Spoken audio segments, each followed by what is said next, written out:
안녕하세요. 저는 작은 사업체를 운영하고 있는 40대 초반의 귀여운 여성입니다. 결혼한 지는 이제 10년 차에 올해로 초등학교에 들어간 어린 딸을 키우고 있어요. 딸 키우라 일하랴 즉 가족들 챙기랴 이래저래 하다 보면 잠깐 딴짓할 틈도 없이 바쁜 게 워킹맘의 삶이지만 아무리 바쁜 와중에도 제가 꼭 하고 싶은 이야기가 있어서 이렇게 찾아오게 되었네요. 이걸 잘했다고 해줄 수 있지 괜히 욕이나 먹는 건 아닌지 모르겠지만 그래도 이렇게 사연 한번 보내보고 제 한 풀이라도 해보고 싶어서 사연을 보내게 되었습니다. 그럼 잘 들어주셨으면 좋겠어요. 저는 안타깝게도 부모님이 일찍 돌아가시는 바람에 젊은 시절 혼자 고생을 꽤 많이 한 편이었습니다. 금슬 좋으시던 부모님이라서 떠나실 때도 같이 떠나셔야 했던 건지 제가 20살이 되자마자 부모님이 사고로 한날 한시에 떠나셨고 어린 나이에 그 충격이 정말 심했었죠. 얼마나 충격이 심했던지 입학 예정이었던 대학도 포기하게 되었고 한동안 실효증에 걸릴 정도였어요. 그나마 있던 친척들은 전부 부모님 재산만 노리고 뭐라도 뜯어내는 사람들밖에 없는 바람에 저는 그 사람들에게 치이다 못해 집 밖에 나가지 못한 채 외톨이 생활을 해야 했습니다. 겨우 20살 나이에 부모님을 잃고 형제자매 없이 천의 고아가 된 저는 끌어주는 사람도 없고 챙겨주는 사람도 없다 보니 혼자서 뭘 하기가 참 겁이 나더라고요. 부모님 장례식도 겨우 치른 내가 혼자 뭘 할 수 있을지 두려웠죠. 처음에는 앞으로 어떻게 살아야 할지 감도 없고 막막해서 2년 가까이 집안에서만 지내던 저는 몸도 마음도 많이 약해져 있었어요. 그러다 제가 지금 하는 사업을 시작하게 되면서 세상으로 나오기 시작했죠. 제가 하는 사업을 살짝 설명해드리자면 저는 고객님들께 정기적으로 식품을 배달해드리는 서비스 플랫폼을 운영하고 있습니다. 그때는 지금처럼 배달 문화가 잘 되어 있지도 않아서 뭐 하나 시키지도 쉽지 않았고 그러다 보니 집에만 있던 제가 정말 답답하더라고요. 물 한 병이라도 사고 싶으면 집 밖에 나가야 하는데 배달 음식 아니고서는 매일 시켜 먹을 만한 것도 없었거든요.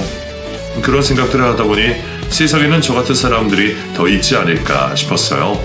꼭 저처럼 사회생활이 힘든 사람들이 아니더라도 몸이 불편하거나 바빠서 직접 나가기 힘든 사람들이 있잖아요. 그때 제가 처음으로 지금 사업을 떠올리게 되었습니다. 매일 배달해주는 집밥, 도시락, 생필품 같은 것들을 말이죠.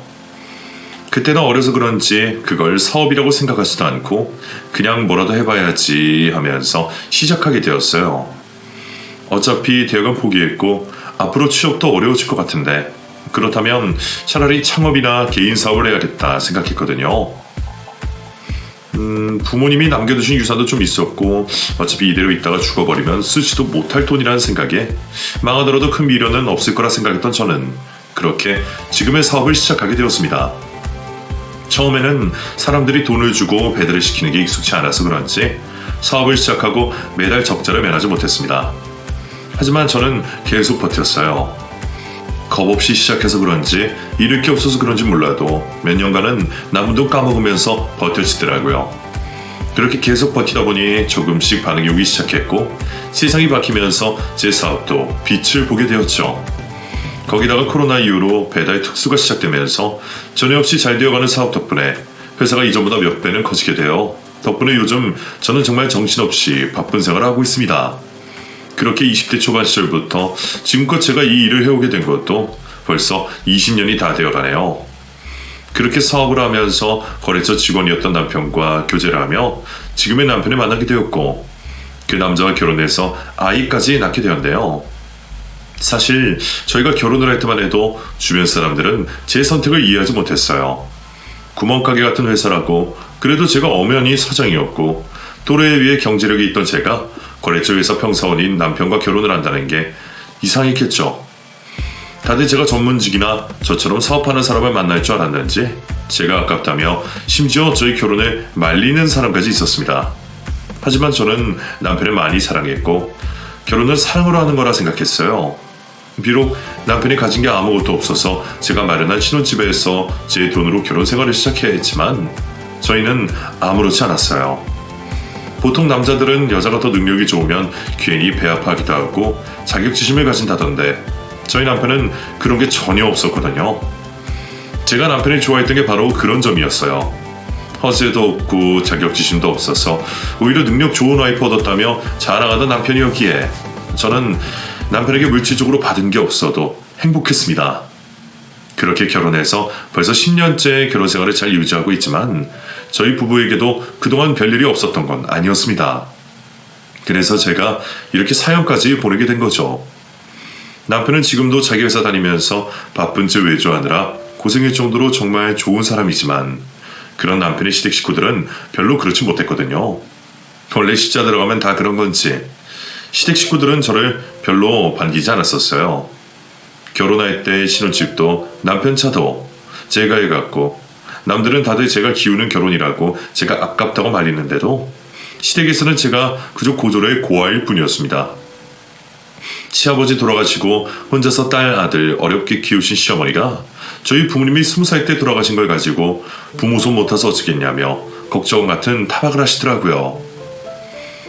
아휴, 내가 며느리한테 다른 욕심은 없었어도 좋은 과정에서 유복하게 자란 며느리 보고 싶었는데 하필이면 왜 천하 보아를 데려왔을까. 그건 좀 아시지만 그래도 우리 아들이 좋다니 어쩌겠니. 그래도 네가 회사 운영하면서 보고 배운 게 있을 거라 생각하고 믿어보마. 그러니까 너도 앞으로 괜히 부모 없이 자란 티 내지 말고 나를 부모라 생각하고 성실껏 잘해라. 알겠니? 제가 고아인 것도 맞고 대학도 못 나와서 돈 있는 것 말고는 부족한 것도 많은 저였지만 굳이 새 식구들이면서 그런 얘기하셔서 제 속을 긁으셔야 했을까 싶더라고요.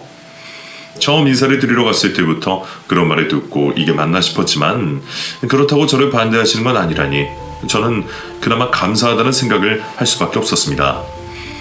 원래 시댁의 딸처럼 대접받거나 큰 기대는 말라는 결혼 선배의 말처럼 결혼 생활이 다 이런 거라 생각했던 저는 이 정도는 참아야 하는 거라고 생각하며 오로지 사람 좋은 남편 하나만 보고 결혼을 했었습니다.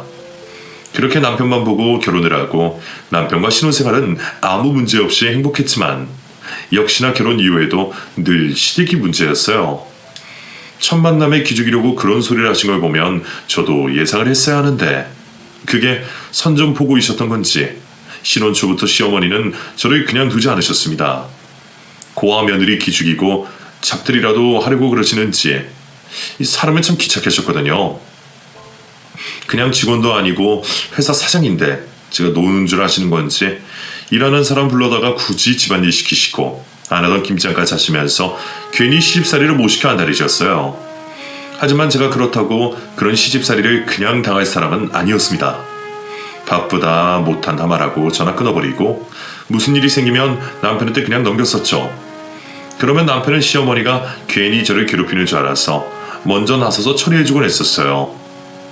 엄마, 남들이 부러워할 만큼 며느리 잘 들었으면 도와주시지 못할 망정 왜 그렇게 사람을 괴롭히세요?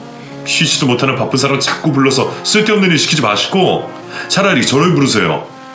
저놈 새끼가 결혼하더니 지 식구들 버리고 지 마누라 편 만들고 있네. 아이고, 자식 키워야 소용없다더니 내가 너를 헛키웠어.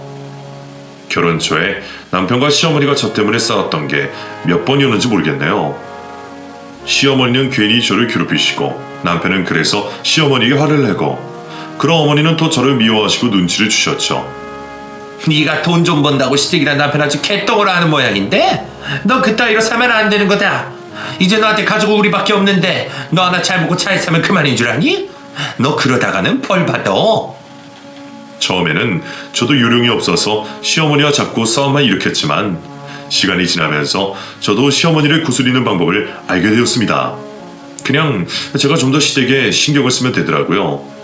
시어머니가 며느리 도리를 바라시지만 제가 시간이 없으니 다른 방법으로 도리를 하면 되겠다 싶었죠. 그래서 제가 시어머니에게 아파트를 해드렸어요. 평생 좁은 빌라 사시면서 아파트 한번 살아보시는 게 꿈이었던 어머니에게 자식들도 못 이루어드렸던 꿈을 이루어드렸던 거죠. 어머니, 여기 아파트 어떠세요? 아파트야 당연히 좋지. 근데 그거 쓸데없이 왜 물어보냐? 빌라 사는 사람 앞에서 염장질러? 어머니, 그럼 앞으로 여기서 지내실래요? 제가 어머니 집 해드리려고요. 뭐라고? 이 아파트를 나한테? 어머니는 너무 좋으신지 그날 처음으로 제게 한박 웃음을 지으시며 저를 안아주셨습니다. 세상에, 내가 며느리 잘 둔 덕분에 이런 호강을 다하네. 아유, 내가 평생 이런 집 살아보는 게 소원이었는데 자식들 덕 못 보고 며느리 덕을 본다. 엄마, 며느리도 자식이잖아요. 자식 덕 본 거 맞죠? 그런가? 하긴 며느리도 딸이지 뭐. 게다가 너는 친족도 없고 나밖에 없으니 네가 챙길 게 나밖에 없지 않니? 아무튼 우리 며느리 덕분에 정말 행복하다. 자식보다 나은 효도란 덕분인지 그 후로도 어머니도 제게 괜한 시집살이를 시키지 않으셨습니다. 하지만 시댁 문제는 그게 끝이 아니었어요. 저는 시어머니만 잘 챙기면 될 줄 알았더니 시어머니에게 딸린 식구가 너무 많았던 거죠. 저희보다 먼저 결혼한 시누이는 끼리끼리 만나기는 했지만 시집을 그리 잘 간 편이 아니었습니다. 그 집 시댁도 형편이 여의치 않았던 건지 매일 돈에 쪼달리는 것 같더라고요. 거기다가 시누이 남편이 그리 믿음직한 사람도 아니었거든요. 저야 괜히 남의 집 사정에 이러니 저러니 하고 싶진 않았지만 제가 보고 듣는 것만 해도 문제가 많은 사람이라 옆에서 지켜보는 제가 다 답답할 정도였어요. 가난한 집 외동아들인데 산대 독자라면서 어와 둥둥 자라서는 고생이라고는 할 줄 모르는 사람이더라고요. 그래서 어린 자식이 둘이나 있는데도 밖에서 일해서 돈 벌 생각은 못하고 늘 집에 있는 게 일상이었습니다. 오죽하면 시누이가 둘째 임신하고도 갓난쟁이 없고 일을 다닐 정도였다니 말을 다 했죠. 딸이 그렇게 사는 걸 알고도 해줄 것 없는 시어머니셨기에 어머니도 걱정이 많으셨어요. 그런 와중에 고하지만 돈은 있는 제가 남편과 결혼을 했고 어머니 집까지 해드리고 났더니 어머니가 저한테 바라시는 게 점점 더 많아지시더라고요. 급하다가 돈을 빌려달라, 생활비를 보태달라 그런 자잘한 부탁이 한두 번이 아니었고 심지어 심해부가 돈 사고 친 것까지 제가 대신 갚아준 적도 있었습니다. 생활비와 조카들 불쌍해서라도 도와줄 수 있지만 엄연히 따지면 심해부랑 저랑 가까운 사이도 아닌데 제가 그런 돈까지 해줘야 하는 게 저도 불만일 수밖에 없었어요. 싫다고 거절도 해보려고 했지만 시누이랑 시어머니 둘이서 제가 도와줄 때까지 저희 남편을 들들 볶다 보니 결국 제가 못 이기는 척 해줄 수밖에 없었죠. 남편은 그때마다 저한테 미안해서 죽으려고 그러고 저는 그런 남편이 불쌍하기만 했습니다. 남편은 시댁 식구들이랑 달라서 저한테 뭐 하나 바라는 법이 없는 사람이었고 제가 시어머니한테 집해드리고 시댁 돈 문제 해결해 주는 것도 싫어했었어요. 오죽하면 차라리 시댁 식구들이랑 인연 끊고 살자고까지 했겠나요. 남편이 그 말이 진심이 아닐지 모르겠지만 자기 가족보다도 저를 아끼는 건 사실이었고 그래서 저도 남편을 봐서 시댁 식구들을 챙길 수밖에 없었습니다. 남편 가족이면 내 가족이라 생각하며 시댁에 아낌없이 퍼주던 저였었죠. 그래서 그런지 결혼 생활을 하면서 저도 시댁과 큰 문제는 없이 잘 지낼 수 있었습니다. 그러다 어느 날 시댁에 모여서 다 같이 식사를 하는 중이었어요. 주말에 돌보미 이모님에게 전화가 오셨는데 갑자기 당장 다음부터 아이를 못 봐주시겠다고 하더라고요. 돌보미 이모님이 또 못 나오시겠다고 하네? 어떻게 하지? 또? 갑자기 그만두면 어떻게 하라는 거야? 그럼 우리 지민이는? 그니까 말이야. 아무래도 다른 엄마가 꼬셔서 빼간 것 같아. 진짜 다들 왜 그러냐? 우리가 좀 적게 들었나? 다른 집은 대체 얼마나 주길래 꼬신다고 다른 데로 가버리는 거야? 모르겠어. 사실 힘든 일이 없어서 그렇지 많이 드리는 건 아니긴 하지. 왜 그래? 지민이 봐주던 돌보니가 못 나오겠대? 돈 때문에? 말을 안 하는데 아무래도 그런 것 같아요. 그럼 물키는 얼마 주는데? 저예요? 저희는 하루 4-5시간씩 해서 200만원 조금 더 챙겨드리고 있어요. 거의 시급 2배 정도 드리는 거죠. 뭐? 200만원? 겨우 몇 시간 맡기면서 너무 비싸다. 아니 뭐하러 남한테 그 큰 돈을 줘 이렇게? 저도 그러고 싶어서 그러나요? 이것도 싸다고 다른 집에 가시는 거 보면 많은 것도 아니에요. 이렇게 하는데도 사람 구하는 게 더 어렵다니까요. 어머, 다들 정말 배가 불렀구나. 돈을 그만큼 많은데도 일을 그렇게 해? 제가 돌봄이 쓰면서 큰 돈을 쓰는 게 놀라운지 그 얘기를 듣게 된 시누이가 깜짝 놀라며 기함을 하더라고요. 시누는 집에서 살림하면서 애들 키워서 잘 모르겠지만 제가 특별히 비싼 돈을 주고 사람을 쓰는 건 아니었어요. 요즘 돌보미 이모님들 구하기가 하늘의 별따기일 정도로 힘들고 외국인 돌보미들 아니고서는 원래 시급의 몇 배는 챙겨드려야 할 정도로 비싸거든요. 게다가 저 같은 경우는 아이 하원 도와주지 친정엄마도 안 계시다 보니 겨우 몇 시간이라고 해도 돈 200이 절대 비싼 건 아니었습니다. 그렇다고 돈을 더 준다고 사람을 쉽게 구할 수 있는 것도 아니었죠. 돈을 더 주고더라도 괜찮은 사람 구하는 게 낫죠. 싸다고 아무나 부르면 오히려 더 걱정이에요. 괜히 돈 쓰고 애 맡기고도 마음이 불편하다니까요. 그럼 혹시 그게 내가 할까? 예?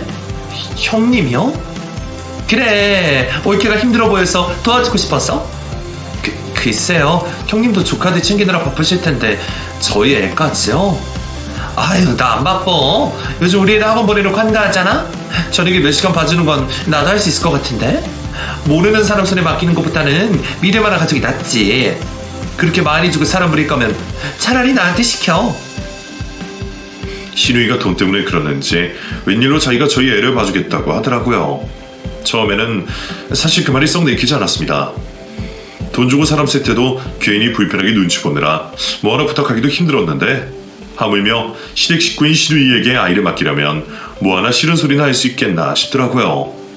하지만 당장 어디서 사람을 구해야 할지 생각을 하면 막막하기는 했어요. 안 그래도 저희 애가 낯이 많이 가려서 사람 쓰는 게 늘 마음에 걸렸는데 모르는 사람이 아니라 자주 보던 고모라면 저희 아이도 안정을 느끼지 않을까 싶더라고요. 그래서 결국 저는 신우에게 아이를 맡기기로 했습니다. 웬일로 자처해서 저를 도와준다 그러는 게 고맙기는 했지만 사실 저도 신우가 용돈벌이를 하고 싶어서 그런다는 걸 모르지 않았어요. 형님, 그럼 사례비는 어느 정도로 드리면 될까요? 응? 돈? 아유, 뭐 그냥 적당히 쓰면 됐지. 그냥 200씩 줬다 그랬나? 그럼 나는 뭐 그것보다 좀 덜 줘도 되고. 형님, 혹시 저희 아이 밥도 챙겨주실 수 있을까요? 원래는 제가 준비해두고 갔었는데 형님이 같이 챙겨주시면 저도 편할 것 같아서요. 그럼 제가 그것까지 해서 300만 원씩 드릴게요. 뭐? 300만 원씩이나? 어머, 그럼 나야 너무 좋지. 조카밥이야 당연히 챙겨줘야지. 박근혜라는 사람이 그런데 일일이 신경 쓸 겨를이 어딨어.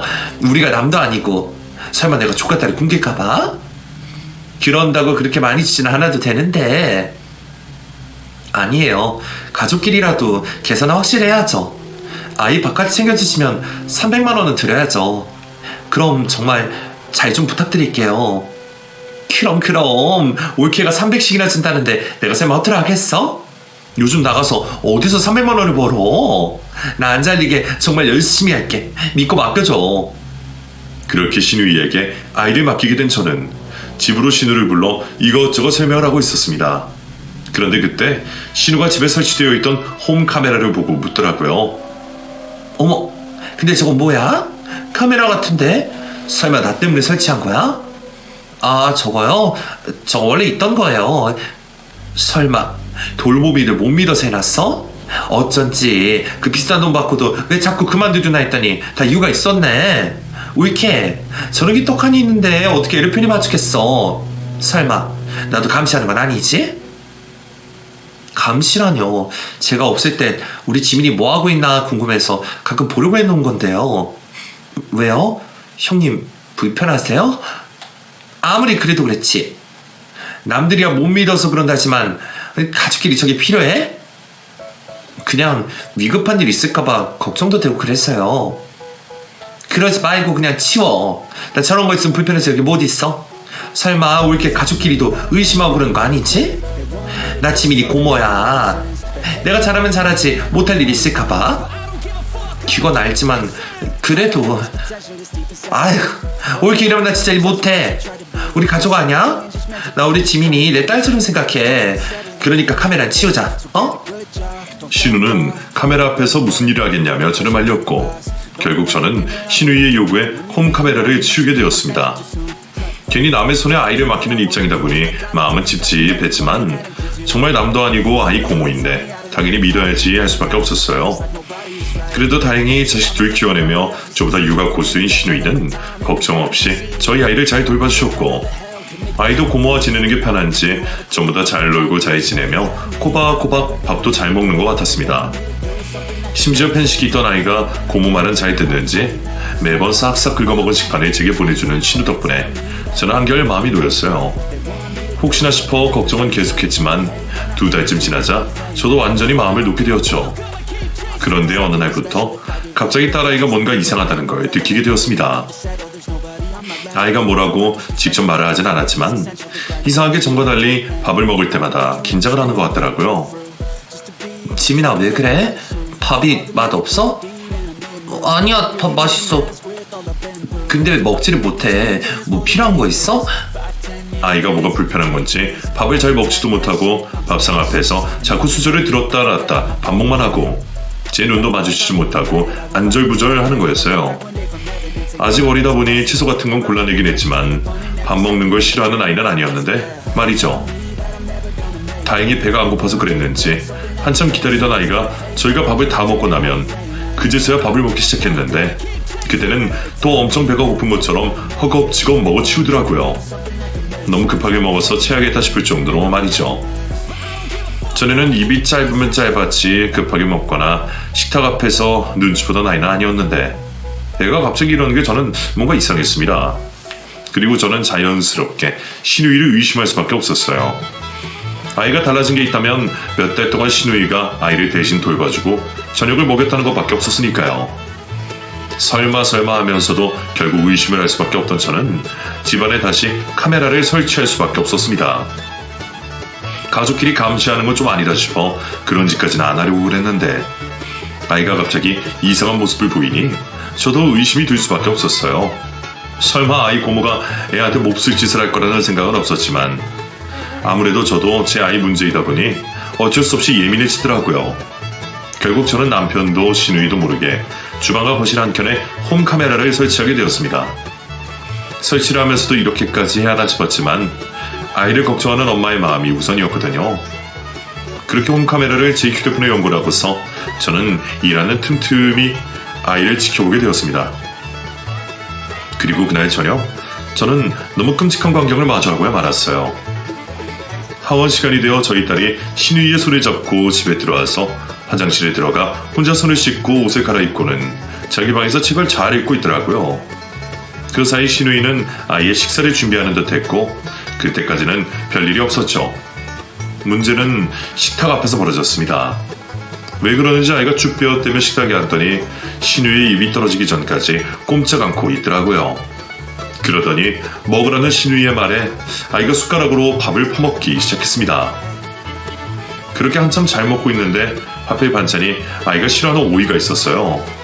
제가 애가 너무 싫어하는 반찬은 하지 말아달라 미리 말했는데도 왜 그러는지 신우이가 애가 제일 싫어하는 오이 반찬을 했더군요. 아이가 차마 오이를 못 먹고 있으니까 갑자기 신우이가 돌변을 하듯 아이 앞에 앉아 소리를 지르는 겁니다. 또 안 먹었어? 야, 왜 오이를 안 처먹어? 내가 기껏 해줬더니 고마운 줄도 모르고 너 밥 먹을 줄 몰라? 그 소리에 깜짝 놀라기도 잠시 더 놀랄만한 일은 그 후에 벌어졌습니다. 어린 딸에게 고래고래 소리 지르며 오이를 먹으라고 강요하던 신우이가 무서워서 가만히 있는 저희 아이 입을 열더니 입에 오이를 처박아 넣더라고요. 아가리 벌려. 얼른 씹어. 안 씹어? 오이 하나라도 남기면 죽을 줄 알아?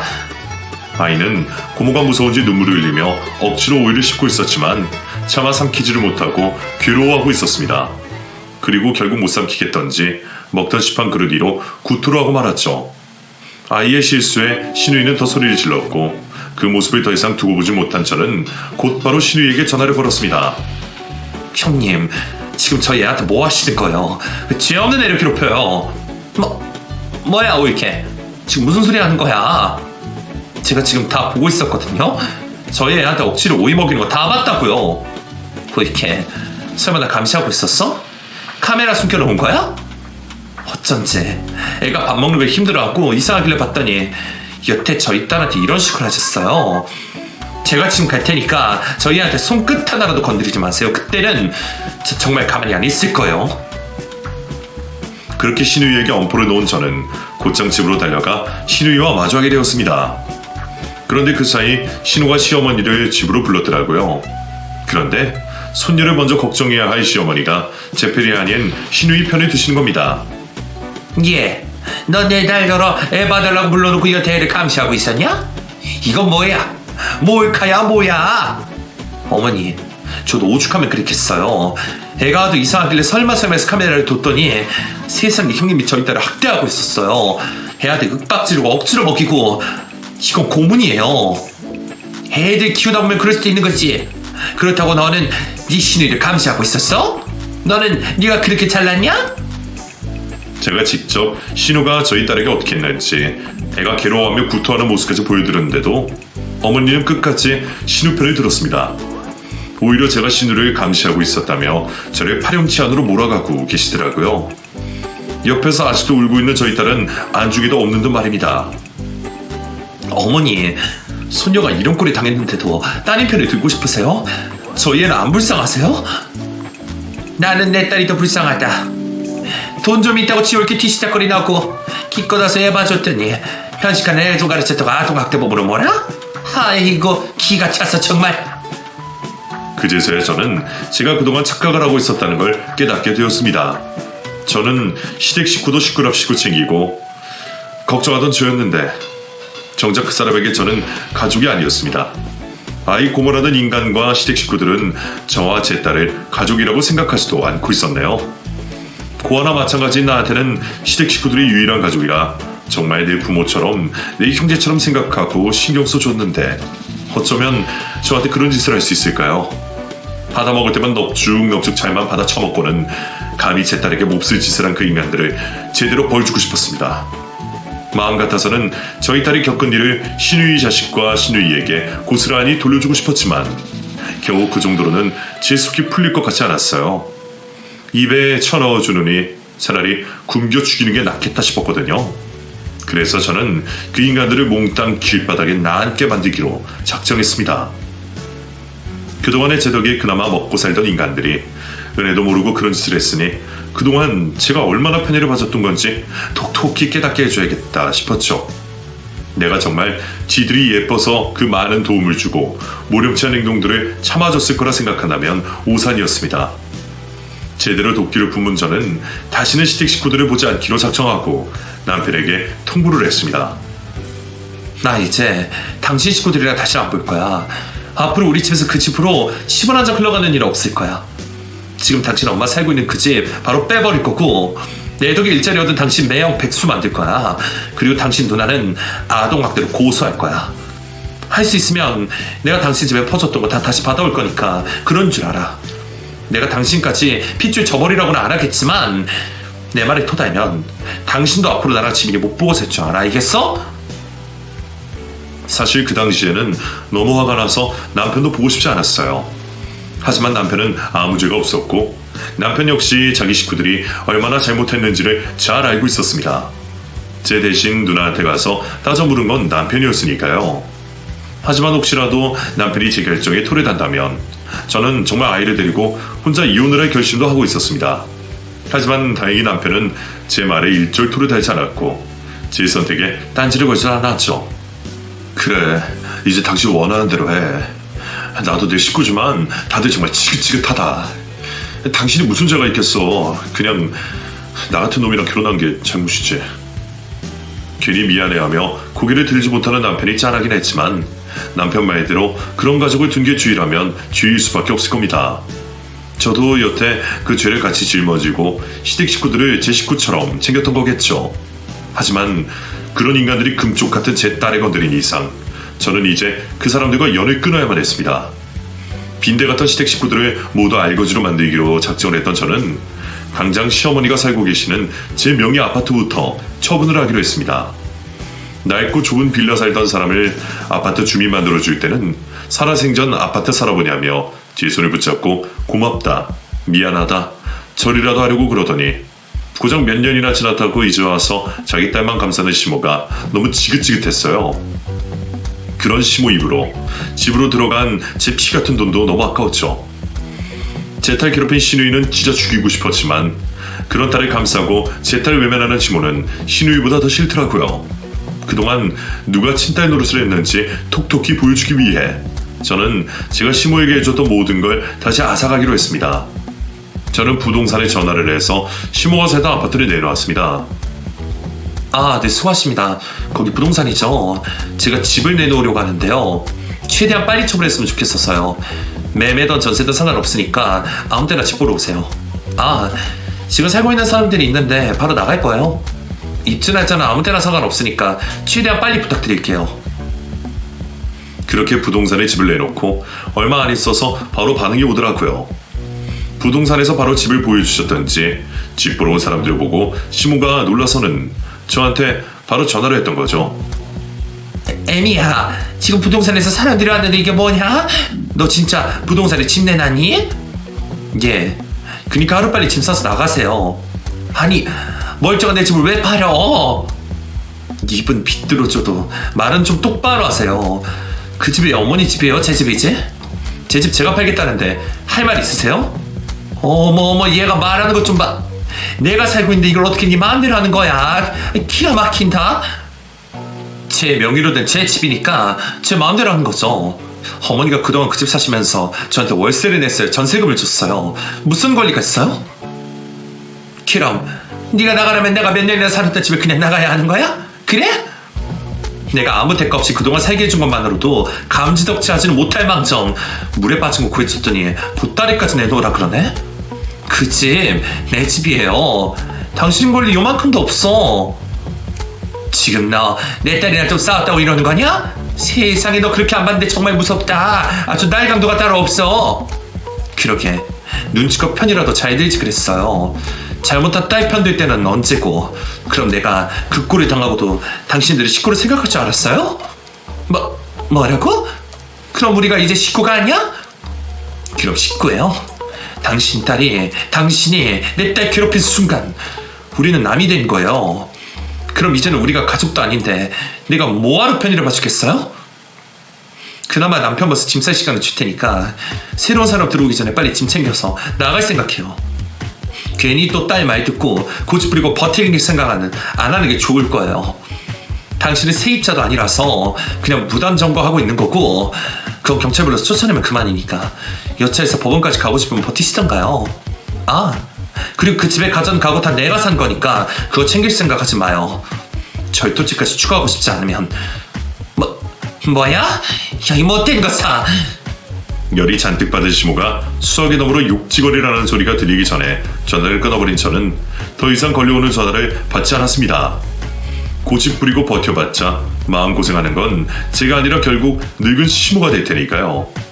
시모는 며느리인 제가 시어머니 앞에 대드는 게 어이가 없는 모양이었지만 저는 그게 그나마 예의를 차린 거였어요. 사실 마음 같아서는 아줌마, 할머니 하며 저도 똑같이 욕해고 죽고 싶었죠. 그동안 은근히 며느리라고 딸이랑 차별하면서 구박했던 시모를 생각하면 이 정도로 끝내는 건 아쉬울 지경이었습니다. 그렇게 시모에게 먼저 선전포고를 던진 저는 곧 걸려올 신우이의 전화를 기다리고 있었습니다. 시모는 남편에게 먼저 연락을 하겠지만 저한테 얘기를 들은 남편이 시모 편을 들 리가 없을 테니 그럼 믿을 구석은 자기 딸밖에 없겠죠. 아니나 다를까 제가 시모와 전화를 하고 1시간도 지나지 않아서 신우이에게서 기다리던 전화가 걸려왔습니다. 그 엄마의 그 딸이라고. 신우이는 또 무슨 소리를 할까 기대가 되거든요. 사실 그동안 쌓인 게 많긴 했지만 제가 결정적으로 이렇게 된 건 전부 신우이 때문이었으니 제가 볼 일이 제일 많은 것도 신우이였습니다. 야, 이 미친년아, 너 우리 엄마한테 뭐라 그랬어? 지금 이게 뭐하는 짓이야? 어디서 욕지거리야? 누구는 욕할 줄 몰라서 안 하는 줄 알아? 뭐라고? 야, 너 내가 손 윗사람이야. 어디 며느리가 신우이한테 반말이야? 당신이 그런 거 신경 쓰는 사람일지도 몰랐네. 근데 어째? 나 이제 당신 올 게 아니야. 당신 엄마도 내 시어머니 아니고 우리 그냥 남이니까 예의 좀 지켜줄래? 이게 정말 미쳤나? 야, 나 지금 말이면 다 알줄 알아? 니깎게 뭐 어쩌겠다고 이러는 건데. 고아 주제에 그동안 가족이랍시고 챙겨줬더니 왜 이제 내 동생이랑 이혼이라도 하려고? 내가 설마 이혼이 무서워서 그동안 참았다고 생각하는 거야? 설마 당신 동생이 내가 이런 줄 모르겠어? 아예 이혼을 할까도 생각했는데 죄 없는 그 사람이 불쌍해서 참는 거야. 근데 나도 이제 당신들을 더 이상 못 참아. 내가 아주 이혼을 하고 내 딸을 혼자 키우는 한이 있더라도 내 딸 지킬 거야. 너 같은 게 감히 내 딸 괴롭혀? 그럼 나도 당신이랑 똑같이 네 자식들 괴롭혀줄까? 너도 하는 걸 나는 못할 거라 생각하니? 뭐라고? 너 지금 말 다 했어? 어디 감히 남의 자식들을 입에 올려? 정말 나랑 어디 한번 해보자 이거야? 해보자, 해봐. 나는 벌써 다 준비했거든. 너 내가 오늘 중으로 아동학대 신고할 거니까 딱 기다려. 그리고 네 남편 아마 오늘부로 백수될 거야. 남편은 백수해, 엄마는 범죄자해. 그럼 너희 애들은 참 잘 크겠다, 그치?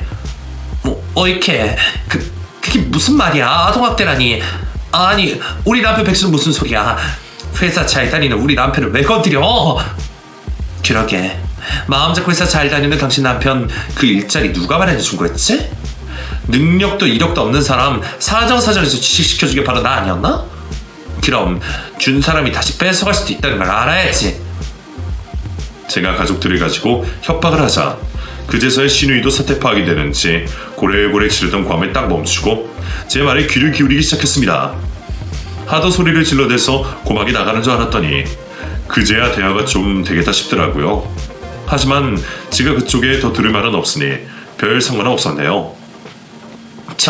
옳게 설마 그 말 진심은 아닌 거지? 아유, 정말 우리 애 아빠 백수 만들고나 경찰서 보내려고 그래? 그래? 아유, 옳게가 많이 화가 났구나. 미안해, 내가 사과할게. 내가 정말 잘못했어. 그제서야 사과를 하는 신우이였지만 저는 엎드려서 절받을 생각이 전혀 없었습니다. 사과는 당연히 해야 하는 거지만 이미 너무 늦었어. 늦은 사과는 안 하니만 못한 거거든. 사람 놀리는 것도 아니고 뻔뻔하게 굴 때는 언제고. 이제 와서 미안하대? 그런 사과 받을 생각도 없고 받을 필요도 없으니까 나한테 사과할 생각하지 말고 당신 애들한테 미안하다 그래. 부모 잘못 만난 채로 고통받을 애들이 불쌍한 거지 뭐. 이렇게 애들은 잘못 없잖아. 아직 어린 애들인데 꼭 이렇게까지 해야겠어? 내가 잘할게. 우리 딸도 잘못 없었어. 한참 어린 내 딸은 뭐가 잘못이라고 그런 고통을 받아야 됐어? 네 자식들도 똑같이 고통받게 해줄게.